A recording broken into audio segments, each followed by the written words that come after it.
A Tragédia de Santa Maria. Terceira parte. A Tragédia. Capítulo 1. Prenúncios funestos. Quem sabe, aliás, se descendo ao fundo de vós mesmos, não reconhecereis que fostes o agressor? Quem sabe se nessa luta que começa por uma alfinetada e acaba por uma ruptura, não fostes quem atirou o primeiro golpe, se vos não escapou alguma palavra injuriosa, se não procedeste com toda a moderação necessária? Kardec, o Evangelho segundo o Espiritismo, capítulo 10, item 15. 2 meses depois do auspicioso enlace, o Dr. Queiroz e sua esposa despediram-se, lacrimosos, da neta querida, a fim de regressarem à Europa, de onde se achavam ausentes havia mais de um ano. Barbedo, que havia cerca de 3 anos não visitava o berço natal, acompanhou o sogro, levando consigo a esposa, exultante e feliz diante desse novo triunfo. Quanto a Ana Maria, cuja educação ainda ficava muito a desejar, retornava ao internato enquanto a mãe viajava, empenhando-se o padrasto no momento em propiciar-lhe a melhor educação possível, o que seria novo estímulo para Severina, presumir, para muito próximo, a realização do seu fagueiro ideal materno, a reunião do nome opulento dos Barbedos, a assinatura obscura e humilhada de Ana Maria, por uma legítima adoção de seu marido em favor dela. Não obstante, um observador atento surpreenderia no âmago de Antônio de Maria tácito constrangimento a oprimir-lhe o peito, em virtude do seu novo estado, pois o certo era que, a despeito da conformidade que se esforçava em demonstrar, intimamente, o rico senhor se confessava desgostoso consigo próprio por haver anuído às ponderações da filha, unindo-se para sempre a uma mulher a quem verdadeiramente não amava. Todavia, calcava nas profundezas do ser as repugnâncias que tão acremente o perseguiam, esforçando-se diariamente por bem cumprir os deveres de esposo e chefe, procurando honrar e elevar em consideração a estima àquela que partilhava o seu nome. E no intuito de elevar o grau da sua educação, proporcionando-lhe meio de convivência em centros mais civilizados, deliberara viajar, enquanto Esmeralda, felicíssima ao lado do esposo, ficara acoberto das hostilidades ou dissabores que a presença de Severina e sua filha porventura acarretassem.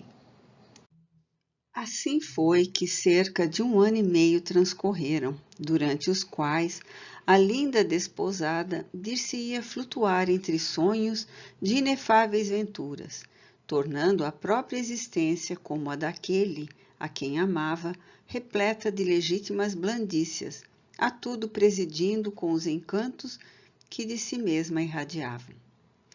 Sob sua direção, a fazenda prosseguira próspera e alentada pelo advento de novos progressos, apesar das agitações abolicionistas se multiplicarem. Outras propriedades, porém, decaíam pela displicência dos fazendeiros e mesmo pelo temor deles à frente da ameaça de libertação geral. Em sua fazenda, a escravatura dócil e reconhecida pela sua atraente bondade, laborava em torno dela, alegre por ajudá-la e reconhecê-la satisfeita com seus esforços por bem servi-la.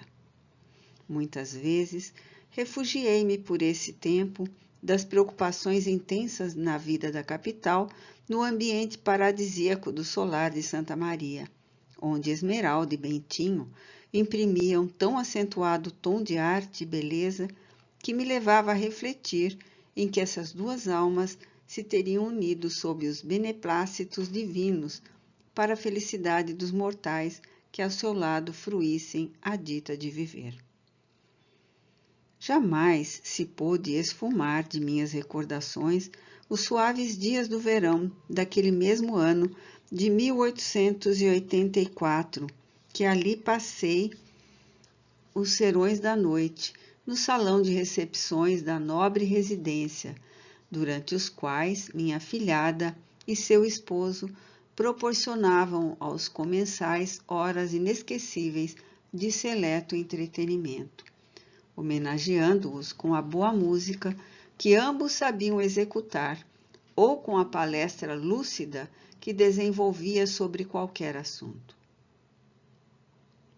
Durante aquele mesmo tempo, por uma tarde em que visitava sua biblioteca, localizada no último andar dos apartamentos por ela habitados, com vistas para o pitoresco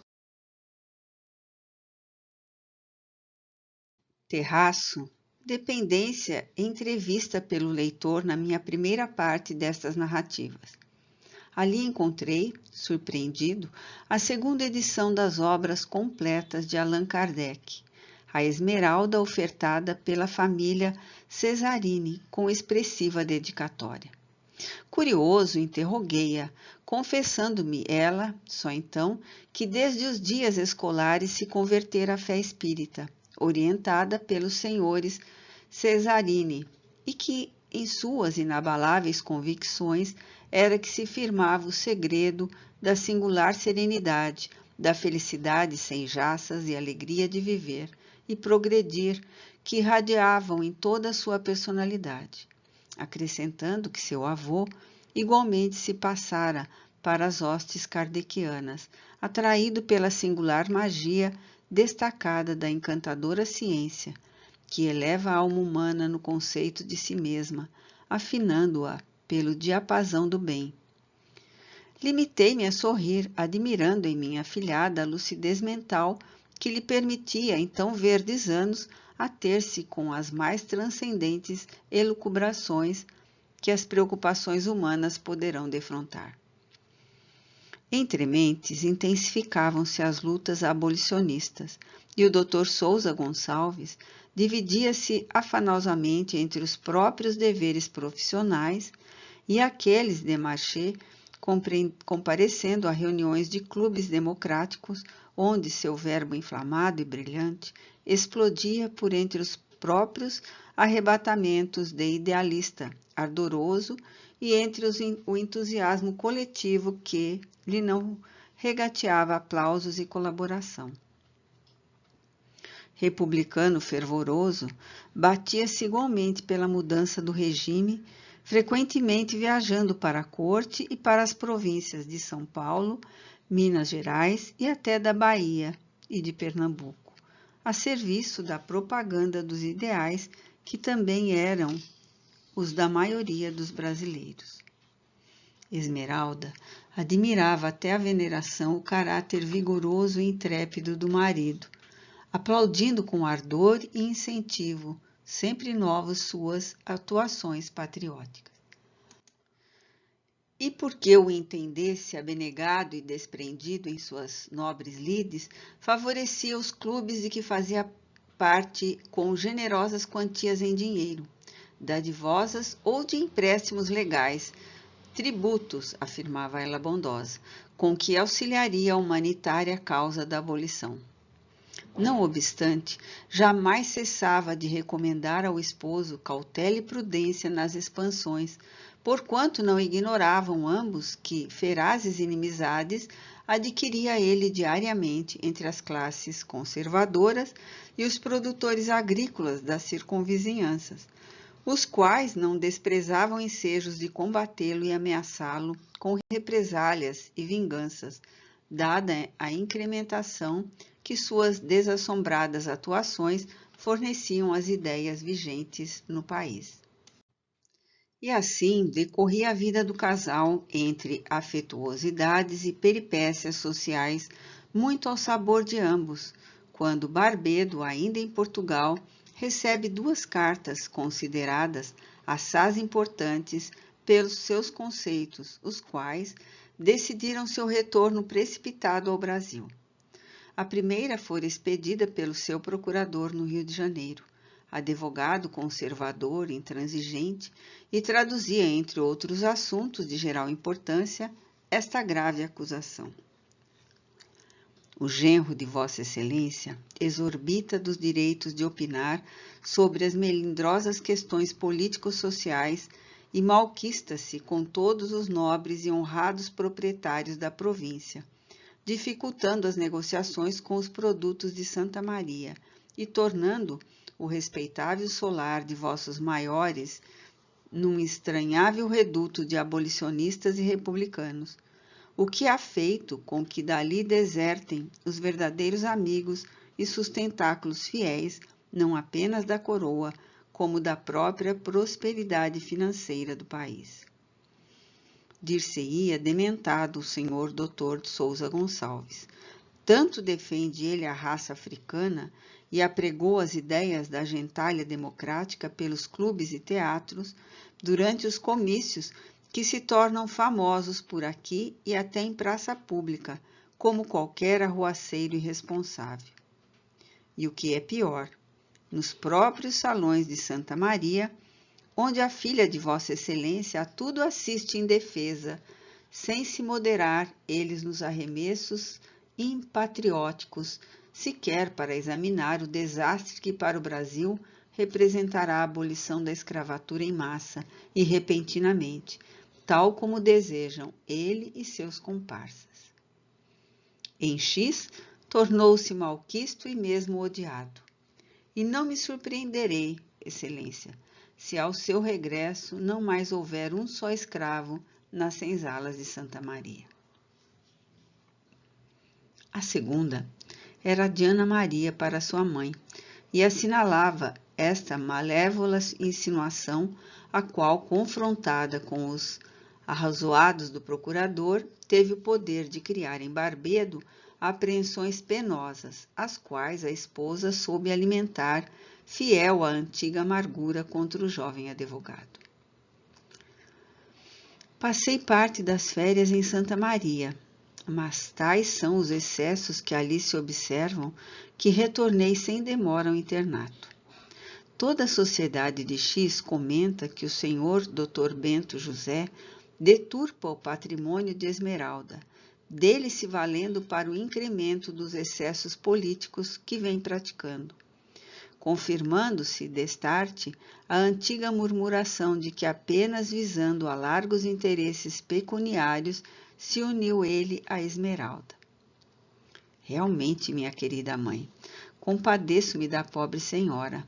Ele abandona-a na solidão da fazenda, entre escravos rudes e capatazes incivis, durante consecutivas etapas, aprazendo-se regaladamente pelas províncias mais brilhantes, como São Paulo, Minas Gerais e Bahia, dando-se ao luxo de existência afidalgada, quando sabemos que já depredou quanto possuía, apenas lhe restando o mísero diploma de advogado.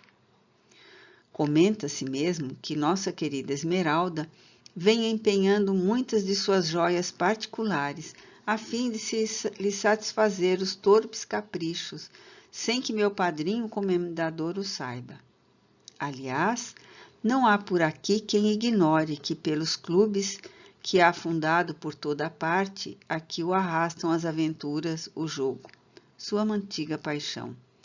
Campeia sem constrangimentos, frequentando por elementos democráticos do mais inferior nível social, acobertado por desculpas políticas e patrióticas. Uma vez em Santa Maria, dando-se a minuciosas averiguações, o altivo titular, se não conseguiu integralmente capacitar-se da veracidade da dupla acusação, certificou-se, no entanto, de que expressões bem reais existiam em ambas.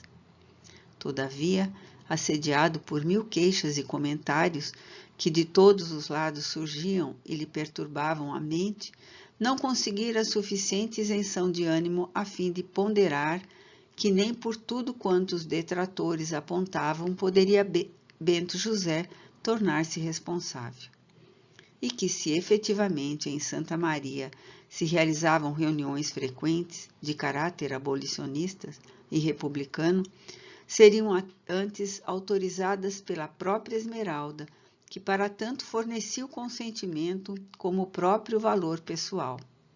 E mais que, se pelos clubes fundados pelo jovem abolicionista seriam praticadas inconveniências como o jogo, aquele, todavia, a tanto não se permitia, assoberbado que se sentia com a responsabilidade insuperável enquanto se viajava com frequência, seria porque a tal se via impelido pela causa que abraçara, entendendo que a redenção de uma raça bem valia a ausência de alguns poucos dias ou meses entre dois esposos que fielmente se amavam. Contrariado e displicente, entendeu-se Barbedo acremente com o genro, concitando-o a abandonar em meio à missão que se impusera, advertindo-o ainda sobre os desgostos que suas atuações lhe haviam acarretado.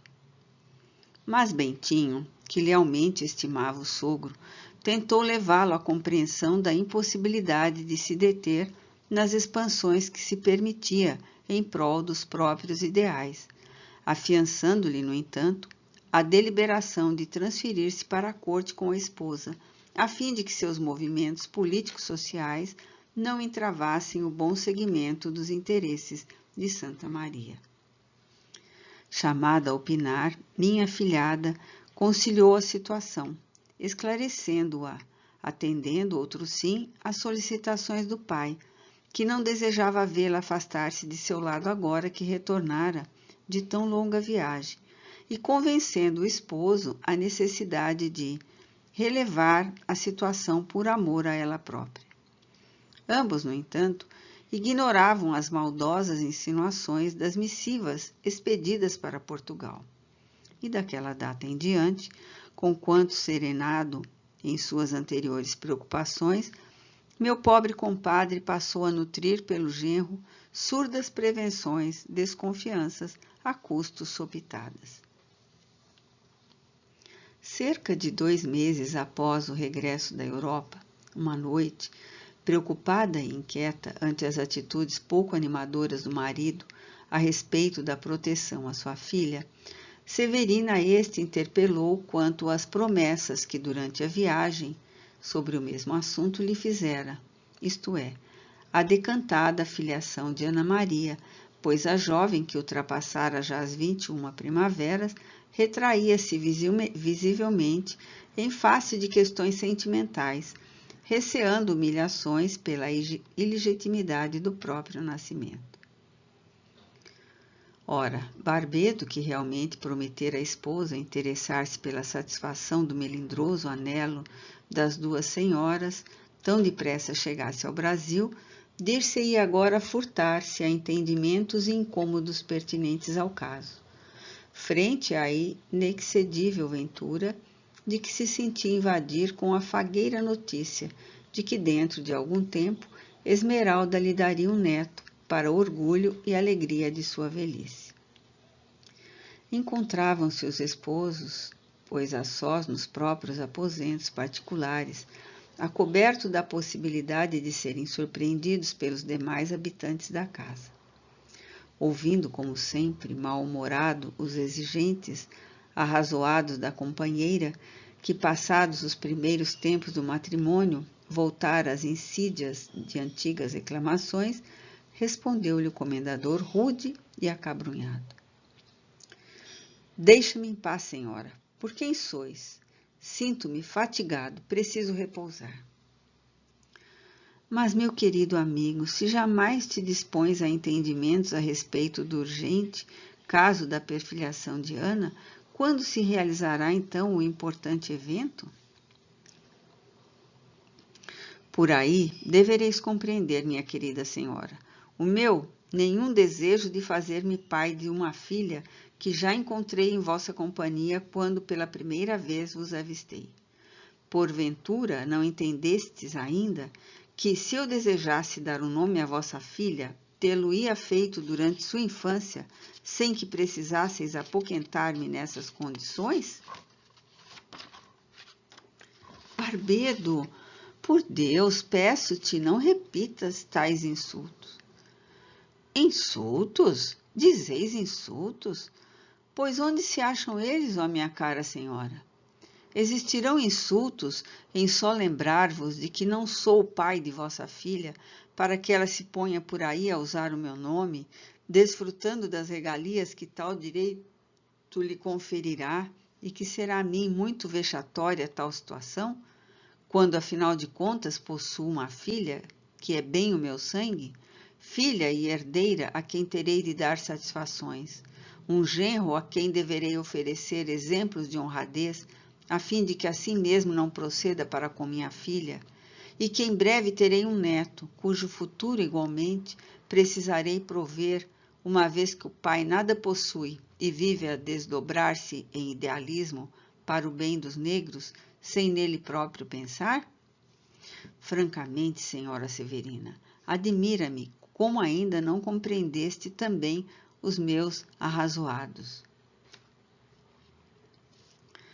Recusa-te, pois, a conceder-me a graça, mesmo a esmola que de joelhos minha alma te solicita, de permitir a minha filha, criada sob o teu teto desde pequenita, a tratar-te de pai, como tal reconhecendo, visto que foi a ti o único a quem realmente teve como protetor e chefe, o direito de ser respeitada e poder casar-se com um homem honrado e bem posto na sociedade? Não só me recuso, como até vos solicito, minha senhora, que não toqueis jamais no desagradável assunto. Pois, se não conseguir a menina unir-se a algum varão honrado, que o faça um qualquer, mesmo desonrado, tal qual o pai que vos lhe deste, porquanto já estará habituada aos tais. Vossa fecúndia maternal irrita-me, ficai certa. Porventura pensais no futuro de vossa filha, quando no Recife vos abandonastes aos desmandos em que vos encontrei sossobrada?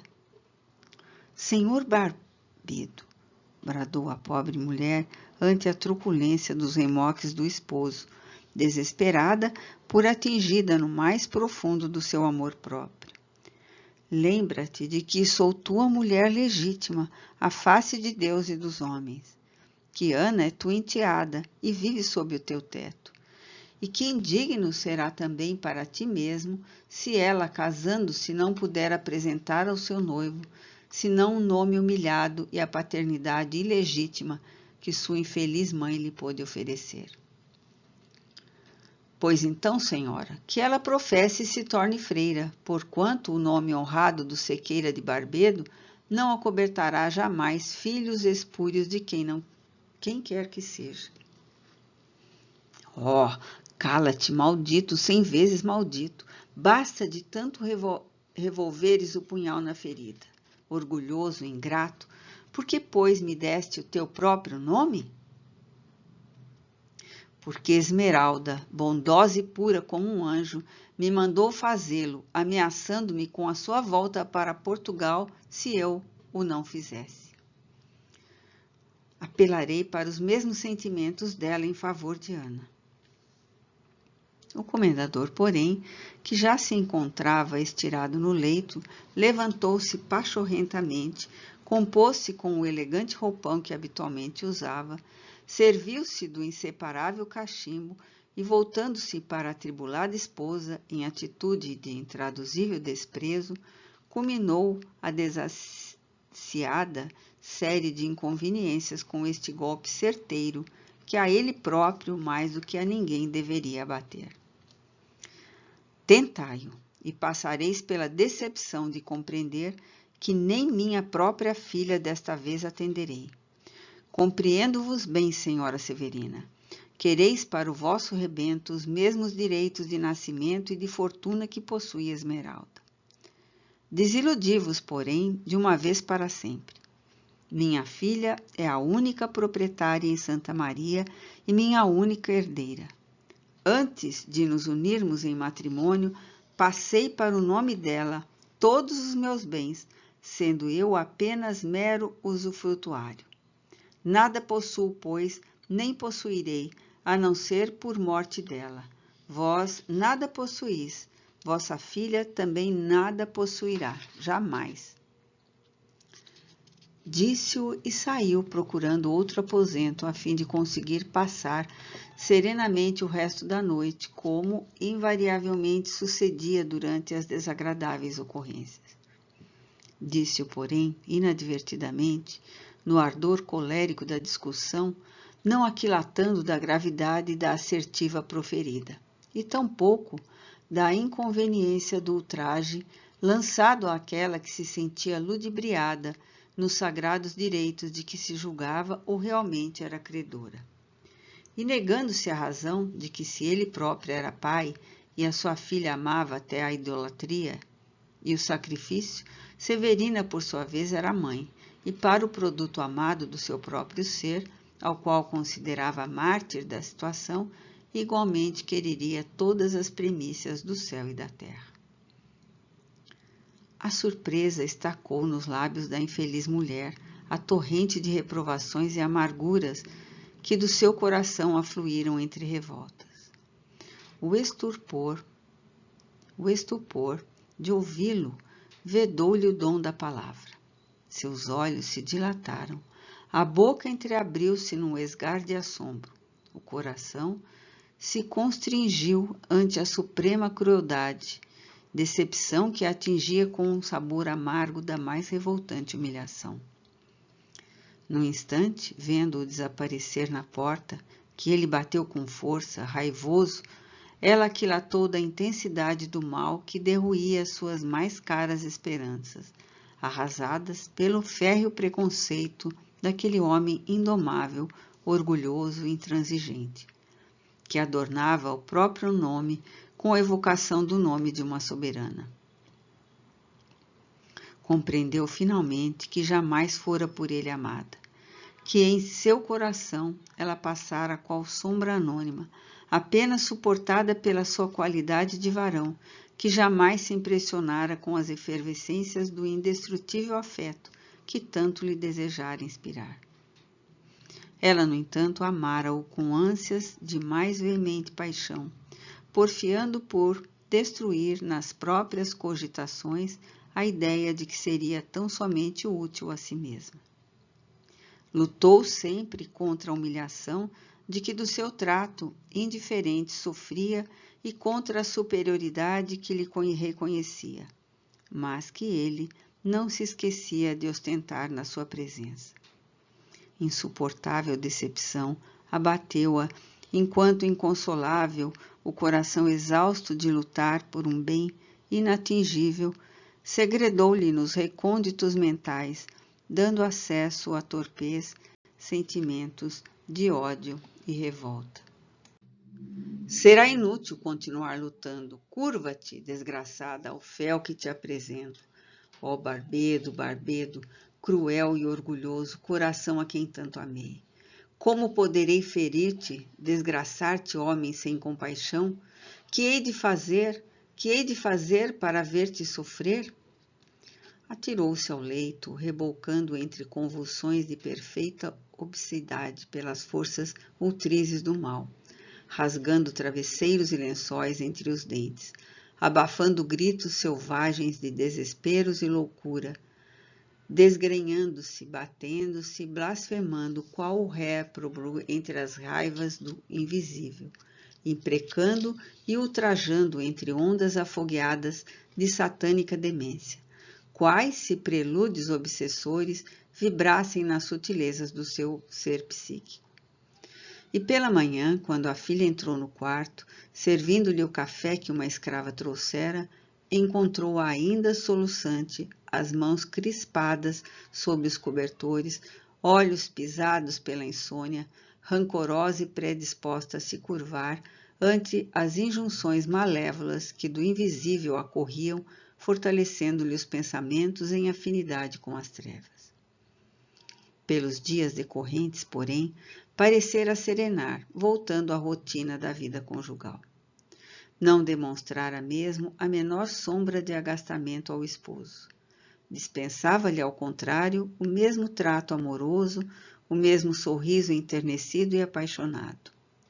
E parecera docilmente resignada à humilhante situação que para ela, como para si próprio, o marido, criara com a transferência da fortuna em favor da filha.